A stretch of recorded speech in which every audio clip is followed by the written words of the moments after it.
Hey, my name's Armand. Welcome to the first episode of Adulting Better. And what better way to adult than to beef up your resume and land that dream job that you've been looking for. So I'm going to talk to you in this video about my perspective as a headhunter for the tech industry, what sort of things hiring managers and recruiters look for in a software engineer's resume. So here are 5 key things that we look at every time we review a candidate's resume.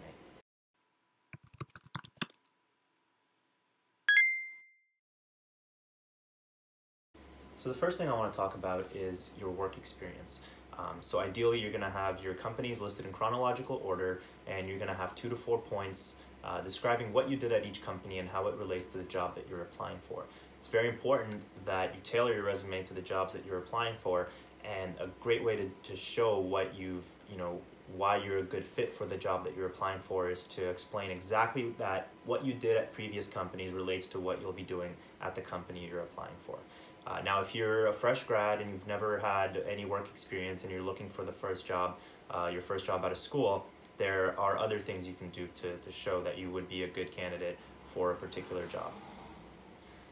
So let's say you're a fresh grad and you don't have any work experience, but you want to apply to an entry-level position. Sometimes I'm sure you've heard the joke, entry-level position, 5 years of experience required.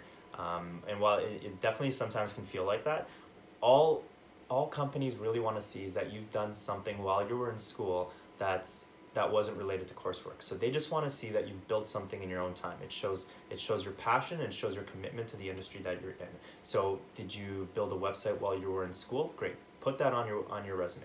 Did you develop an app that's on the App Store or the Google Play Store and is being used right now? Great. Share that on your resume. Maybe you spent a summer working with a professor doing research and helping him or her optimize the database for your entire college. Great, put that on your resume. And if you have a GitHub, definitely put your GitHub on your resume.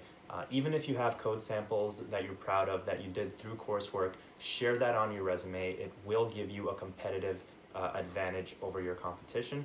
And even if you're a senior developer that's been in the field, you've worked at a ton of companies, you have a lot of experience, if you're still working on things in your part-time, definitely share those projects on your resume. Again, it's a very competitive market. It will give you an edge over the competition. The third thing I want to talk about is skills. So this should be at the top of your resume. You can put it at the bottom as well if you want. And it shouldn't take up too much of your resume. Your skills should basically be the things that you've been working with, the technologies that you've been working with most recently that you're most comfortable with and strongest with. And you should especially list skills on your resume for the job that you're applying for. So if you're applying for a front-end developer that requires you to use all the Bootstrap, HTML, CSS, and Angular, those should all be listed under your skills on your resume. What kind of skills you shouldn't have on your resume would be things like if you've been working as a developer for 10 years and 14 years ago you took a first-year university course on Java, and you haven't touched Java in 14 years, it shouldn't be listed under your skills on your resume. So only list the skills that are relevant to you, that you have experience with, that you're strong with, because if you're listing skills that you haven't touched in a long time and you get asked questions based on those skills during the interview, it will not go well for you, and you may very well blow your chances of going on to the next round. The fourth thing I want to talk about is education. So we do look at your education. It should be listed at the top of your resume or at the bottom of your resume. But it's not as important as your work experience, your relevant projects, and generally your skills. Because if you have all the right skills all the right software skills, and you have work experience, and you have a GitHub, and you've developed a bunch of things, you could be a self-taught programmer. And you will still get the interview if you're showing in your resume that you have all the relevant skills and you have the relevant experience to do the job that you're applying for.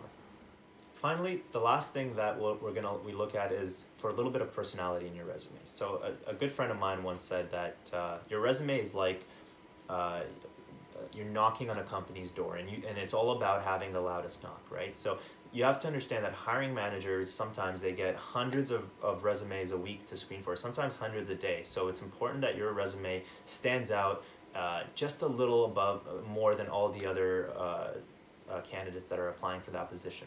So a great way to do that is to show some interests on your resume. Like, do you play the guitar? Do you like to go train weightlifting? Do you like to play video games? The more personality you add to your resume, the more it shows a company, what kind of things interest you outside of work.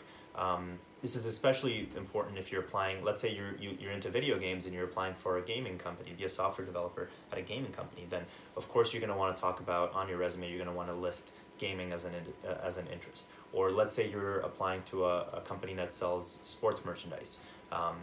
Talking about the sports that you're interested in will also give you a tiny edge over the competitors. Okay, so these are the 5 key things that hiring managers and recruiters like myself look for when we screen a software engineer's resume. I really hope this helps you out. I hope that it can help you land your first interview that eventually leads to you getting your dream job. If you like what you saw, hit subscribe. I'm going to be coming out with more videos. My next video is going to cover the mistakes that I see software engineers put on their resume that gets hiring managers to just toss them out. So if you think you might be making mistakes on your resume, definitely follow up with this channel, and I'll be able to talk about the biggest mistakes that I see people make on their resumes. Hope you enjoyed it. Thanks for watching.